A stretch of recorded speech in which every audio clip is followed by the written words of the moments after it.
time she's unable to pay any fines and costs. I did tell her that she has to do one or the other.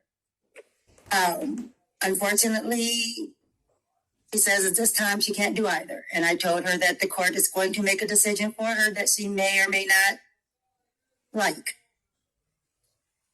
Not what you said, but okay.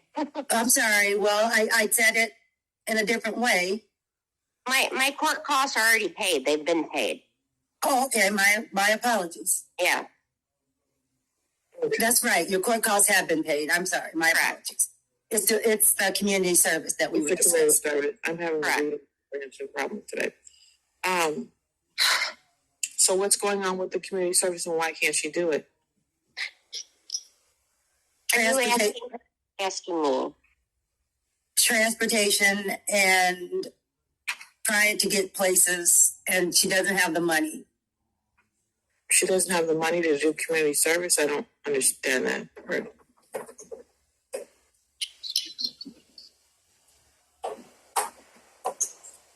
Ms. Brenner? Yes. You were not given probation at this time. You were given an option to get these things done so you didn't have to do probation. Correct. You're either going to get the things done or you're going to be placed on probation. And then if you don't do the probation...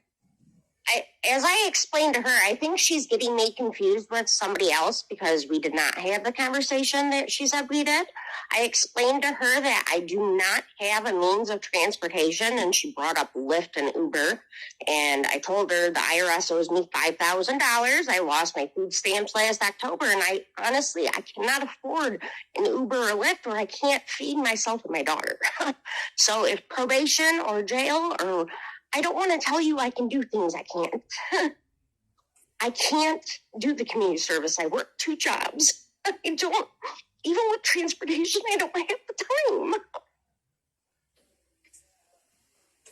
Okay. Ms. McDuffie?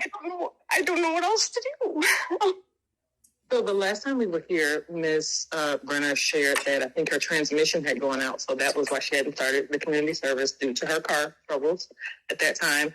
So and then my notes from before that, when she got sentenced on October 5th, were that the court did not order the armed class that I think was recommended at that time.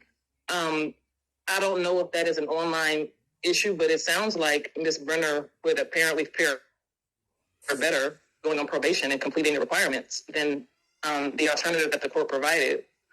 So something obviously has to be done. So she's saying that I know she's working, but probation is the alternative to jail for the offense that was committed. So something has to happen.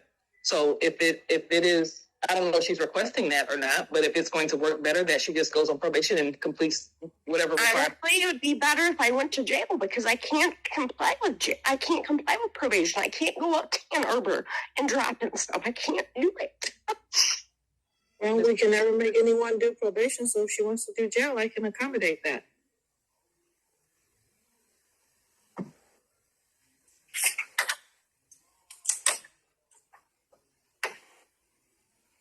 If I go to jail, I would request that I don't get taken off my Suboxone like I did last time. I have a prescription for it. I have a doctor. They took me off it. They didn't give it to me, and I was sick as hell.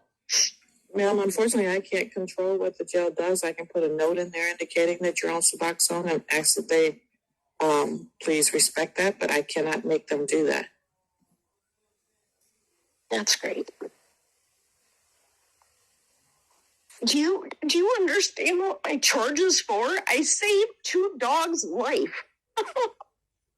If I wouldn't have done what I did, these dogs would be dead. He has the dogs back, and I don't understand why I'm being punished.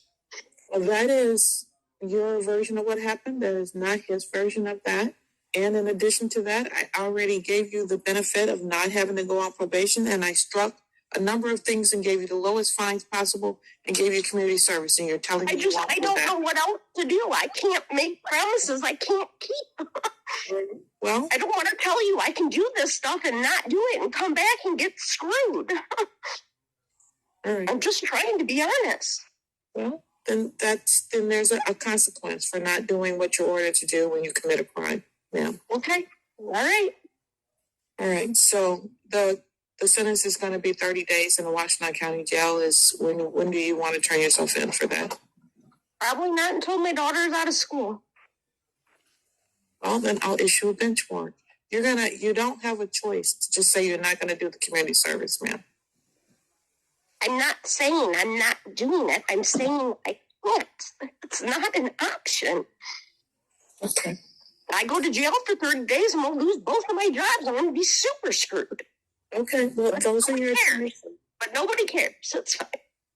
All right.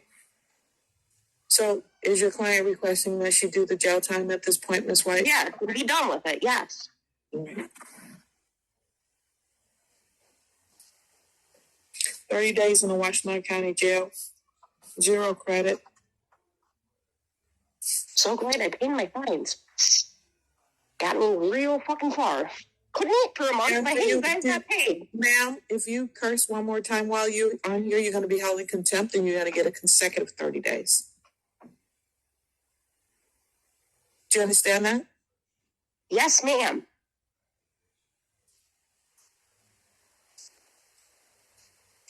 Bench warrant to issue.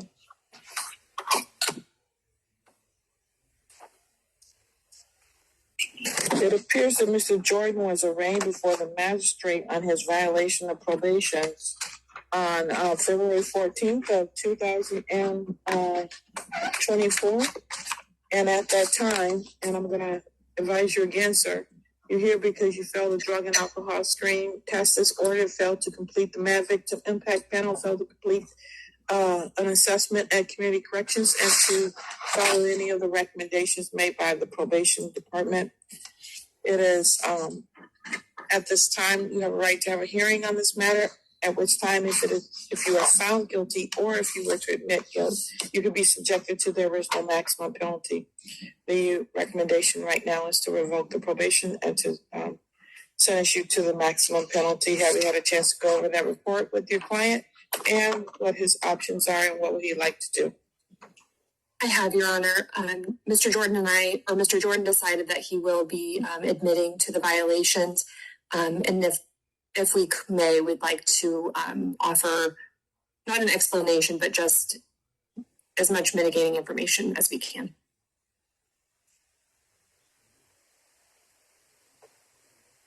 Thank you.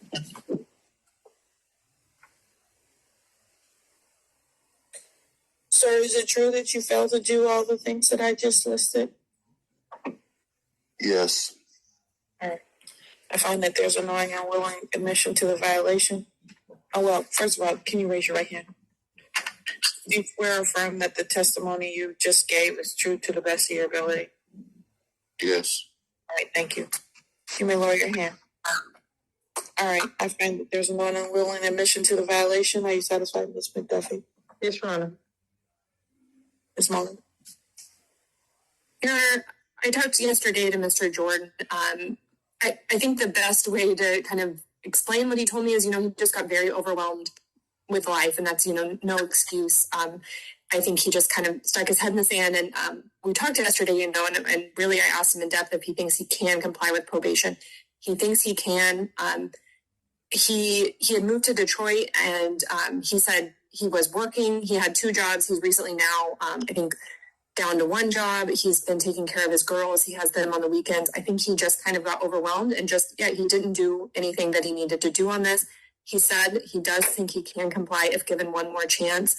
We did talk about if possibly if the court would allow, our request would be that he be placed on a scram tether or a sober link. He thinks that would eliminate some of the stress of not having to comply with testing. I'm not sure why he didn't do the MAD impact panel or reach out to probation. He absolutely knows going forward he will have to do those things. So if the court would be willing, we would just allow or ask for one last chance for him to try to comply with this probation. And as I said, be placed either on the scram tether or receive a sober link. And he knows, of course, that this will be the last chance for him to try to comply with the probation, but we would ask it on his behalf and, just give him the last chance, especially being a parent and having his girls on the weekend. He would really ask the court for that chance. Thank you for all of that. As to whether or not you believe that there is a factual basis for the violation of probation, are you satisfied? I am sorry, Your Honor. I am satisfied. Thank you. As for your request today, Ms. McDuffie, any response from you? I heard that explanation. I just don't understand it. I mean, life is, I think, difficult for all of us and overwhelming. Some of us have children and some don't, and we have various life stressors. But to be overwhelmed would maybe explain not having completed some things. But it looks like Mr. Jordan was sentenced in November of 2022. He had a violation for THC positive at that time, and that was incorporated into his sentence. And so all of these things that he hasn't done, he's failed to do since that time, including, it looks like the only thing that he's done was test once, which was the requirement that he do so after getting picked up on his bench warrant, not even contacting probation to say, I am overwhelmed with things going on in my life right now. I'm not sure I can do this. I just don't understand how it's possible for a year and a half to completely put your head in the sand, I think, as his attorney mentioned, and not do a single thing. And I don't know what assurance this court should have that he is ready to begin complying or even communicating with probation at this point. I don't know why you should believe that. It doesn't make any sense to just not say a word to anybody about anything for that long. Ms. McDuffie makes a good point. Since he was arraigned by the magistrate, he still did not reach out to probation after that time until now.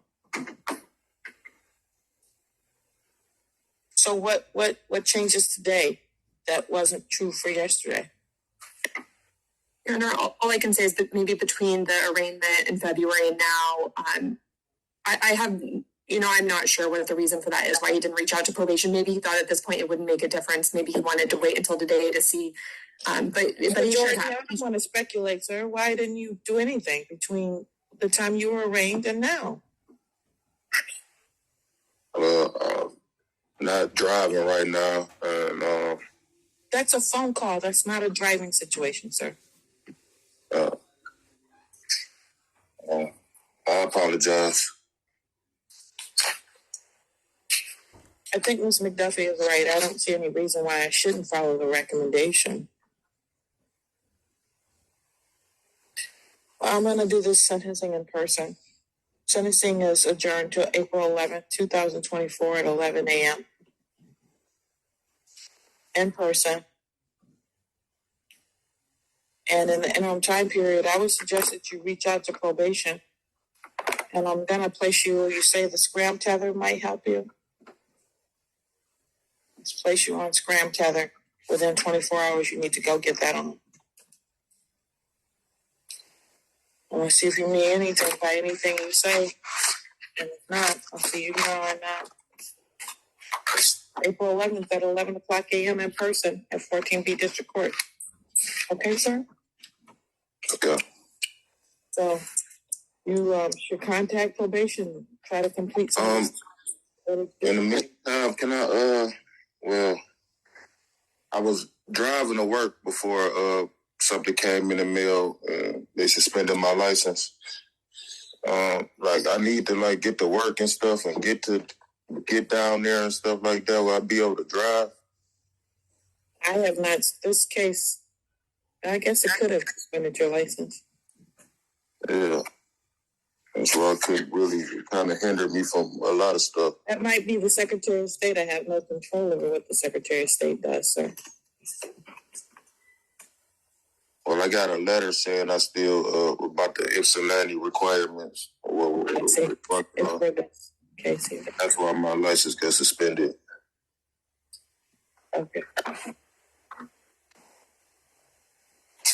Sir, once you make contact with probation, and then working on some of those items, probation will talk to me and we can get your license unsuspended. But